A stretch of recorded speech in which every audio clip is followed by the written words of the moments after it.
تو ناظرین، قرض جاں میں آخر کار وہ لمحہ آ ہی گیا جس کا سب کو بے صبری سے انتظار تھا، یعنی عاصم اور بسمہ کا آمنا سامنا ہو جاتا ہے اور نشوہ پر بھی یہ راز کھلتا ہے کہ برہان صرف اس کا سر ہی نہیں بلکہ عاصم انکل کا بیٹا بھی ہے۔ بی جان جب شاپنگ مال میں نشوہ سے ملتی ہیں تو انہیں یہ پتہ ہی نہیں ہوتا کہ نشوہ دراصل بسمہ کی بیٹی ہے۔ وہ تو اس لڑکی کو دیکھ کر بہت خوش ہوتی ہیں، اور جب پتہ چلتا ہے کہ یہ برہان کے ساتھ ہی اس کی سپرویژن میں کام کر رہی ہے تو برہان سے بی جان کہتی ہیں کہ بھئی یہ لڑکی تو مجھے بہت ہی سمجھدار لگی ہے۔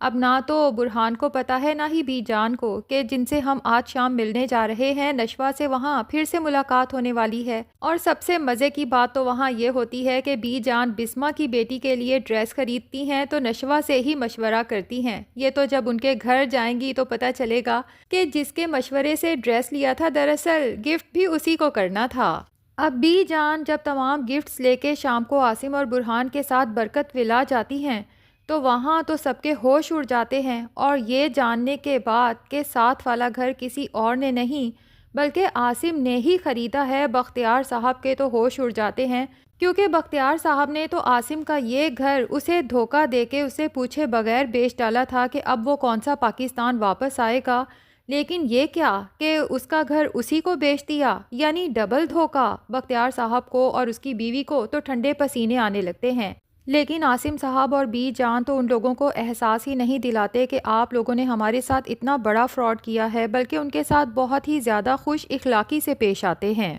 نشوہ کی دادی کہتی ہیں عاصم تمہیں تو ہمیشہ سے ہی سرپرائزز دینے کا شوق ہے، ہمیں تو پتہ ہی نہیں چلا کہ یہ گھر تم ہی خرید رہے ہو، جس پہ عاصم بتا دیتا ہے کہ برہان میرا بیٹا ہے اور یہ گھر اسی نے خریدا تھا، میرے لیے بھی یہ سرپرائز تھا، مجھے بھی اس گھر میں آنے کے بعد پتہ چلا۔ دراصل برہان نے عاصم کی اپنے دوست کے ساتھ باتیں سن لی تھیں جب عاصم اپنے پرانے گھر کو بہت مس کر رہا تھا، یاد کر رہا تھا، تو برہان نے فیصلہ کر لیا تھا کہ جب میں پاکستان واپس جاؤں گا تو کسی بھی قیمت پہ وہ گھر حاصل کر کے ہی رہوں گا جس کے ساتھ میرے باپ کی حسین یادیں جڑی ہیں۔ اور پھر برہان نے پراپرٹی ڈیلر کے تھرو یہ گھر اس طرح سے خریدا کہ بختیار صاحب کو بھنک بھی نہ پڑنے پائی کہ عاصم کا گھر وہ دراصل اسی کے بیٹے کو بیچ رہے ہیں۔ دوسری طرف نشوہ، جسے ابھی تک یہ بات پتہ ہی نہیں کہ برہان دراصل عاصم انکل کا بیٹا ہے، جب گھر پہ گیسٹ آتے ہیں اور نشوہ چائے لے کے آنے لگتی ہے تو چونکہ اسے گیسٹ روم سے یہ تمام آوازیں سنائی دے رہی ہوتی ہیں، لیکن جیسے ہی برہان کا نام آتا ہے تو وہ ایک دم سے چونک اٹھتی ہے، اور پھر یہ سن کے کہ برہان دراصل عاصم انکل کا بیٹا ہے اسے تو اس حسین اتفاق پہ حیرت بھی ہوتی ہے اور خوشی بھی۔ اب وہ لوگ تو سب کے ساتھ مل کے واپس چلے جاتے ہیں، کوئی بھی احساس دلائے بغیر کہ بختیار نے ان کے ساتھ اتنا بڑا فراڈ کیا ہے، لیکن بختیار کی ماں کو تو ٹینشن ہو جاتی ہے ان کے جانے کے بعد، اور بختیار سے کہتی ہے کہ تم اچھے خاصے سمجھدار ہو، بھلا ایسی بھول تم کیسے کر سکتے ہو کہ عاصم کا گھر عاصم کے ہی بیٹے کو بیچ دیا اور تمہیں پتہ بھی نہیں چلا۔ تو بختیار کی بیوی کہتی ہے کہ ابھی تو اپنا ہی گھر عاصم نے ہم سے خریدا ہے، کہیں ایسا نہ ہو کل کو برکت ولا سے بھی وہ اپنا حصہ مانگ لے، اور ظاہر ہے کہ عاصم بختیار پہ 420 کا کیس بھی کر سکتا ہے کہ اس سے پرمیشن لیے بغیر بختیار نے اس کی پراپرٹی بیچ دی۔ یہ الگ بات ہے کہ خریدنے والا اس کا اپنا بیٹا تھا، لیکن بہرحال بختیار اور اس کی ماں تو اب سچ میں بہت زیادہ ٹینشن میں آ چکے ہیں۔ دوسری طرف عمار جو بہت دن دناتا پھر رہا ہے، بالکل ٹینشن فری، ماہین کا مرڈر کرنے کے بعد بھی اسے کوئی ٹینشن نہیں ہے، کیونکہ وہ تو یہی سوچ رہا ہے کہ ماہین کو جان سے مار کے میں نے اپنے خلاف سمجھو تمام ثبوت ختم کر دیے ہیں، جبکہ دوسری طرف ماہین کے گھر والوں کو بھی تھریٹ کر کے کیس کو ہی بند کروا دیا ہے۔ لیکن نشوہ جب عمار کو جا کے بتاتی ہے کہ ماہین کے وکیل کی حیثیت سے برہان سر نے وہ کیس پھر سے ری اوپن کروا دیا ہے، کیونکہ ماہین کے ایکسیڈنٹ کے بارے میں انویسٹیگیشنز کروانا بہت ضروری ہے کہ یہ ایکسیڈنٹ اچانک تھا یا پھر پری پلانڈ تھا، کسی نے سوچی سمجھی اسکیم کے تحت تو ماہین کا مرڈر نہیں کروایا۔ عمار تو جب نشوہ کی یہ بات سنتا ہے تو اس کے تو اوزان خطا ہو جاتے ہیں، اور پھر نشوہ جب عمار کو بتاتی ہے کہ برہان سر جب کسی ایک کیس پر کام شروع کرتے ہیں تو ان کا یہ ریکارڈ ہے کہ وہ اس کیس کو کبھی ادھورا نہیں چھوڑتے۔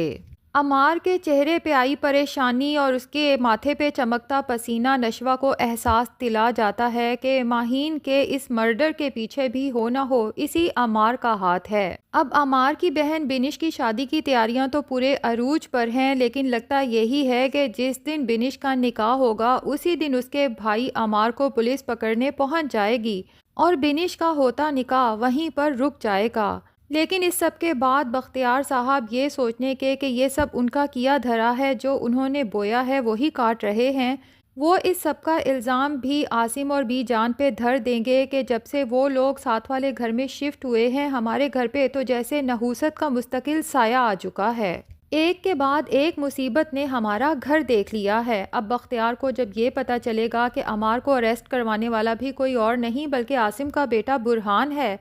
تو بختیار یقیناً عاصم کے پاس جائے گا، گڑ گڑا کے اسے منت سماجت کرے گا کہ اپنے بیٹے سے کہو یہ کیس بند کر دے، کیونکہ عمار کو جان بوجھ کے اس کیس میں پھنسایا جا رہا ہے، وہ معصوم ہے، جس پہ برہان بختیار کو یقین دلائے گا کہ آپ بالکل فکر نہ کریں، اگر تو عمار بے قصور ہے تو یقین کریں کہ میں ماہین کا وکیل ہونے کے باوجود بھی عمار پہ کوئی آنچ نہیں آنے دوں گا، لیکن اگر عمار کا جرم ثابت ہو گیا تو پھر بھی میں آپ سے وعدہ کرتا ہوں کہ عمار کو اس کے کیے کی سزا تو مل کے رہے گی۔ دوسری طرف بی جان اور عاصم تو جب سے بسمہ سے مل کے آئے ہیں ان کے دل میں تو عجیب سی بے چینی ہے۔ بی جان سے تو بسمہ کی حالت دیکھی ہی نہیں گئی، عاصم سے کہتی ہیں کہ یہ بسمہ تو وہ بسمہ لگتی ہی نہیں، شوق، چنچل، ہر بات پہ خوش ہونے والی۔ بسمہ کو دیکھ کر تو یوں لگ رہا تھا جیسے وہ بھول ہی چکی ہو کہ خوش ہوا کیسے جاتا ہے، جبکہ عاصم کے دل کا بھی کچھ ایسا ہی حال ہوتا ہے۔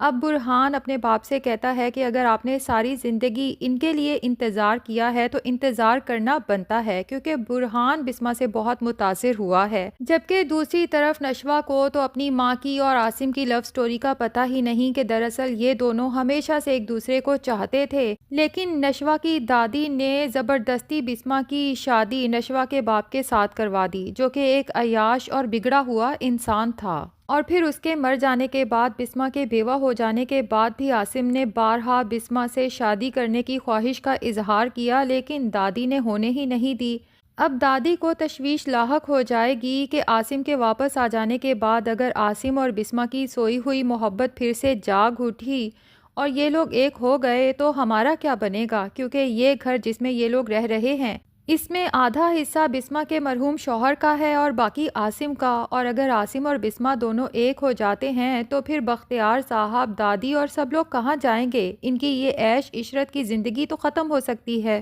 جبکہ بسمہ کو تو اسی وجہ سے دادی نے ساری زندگی دبا کے رکھا ہے کہ اس گھر کی مالک ہونے کے باوجود بھی وہ نوکروں کی طرح سارا دن کام کرتی ہے، اور بسمہ کے ہی حصے سے بختیار صاحب ہر مہینے تھوڑا سا خرچہ اسے یوں دیتے ہیں جیسے بہت بڑا احسان کیا ہو۔ لیکن عاصم کے واپس آ جانے کے بعد ظاہر ہے کہ بسمہ اور نشوہ کی زندگی میں بہت سی مثبت تبدیلیاں آنے والی ہیں۔ تو ناظرین، آپ کو یہ ڈرامہ کیسا لگتا ہے کمنٹ سیکشن میں ضرور بتائیں،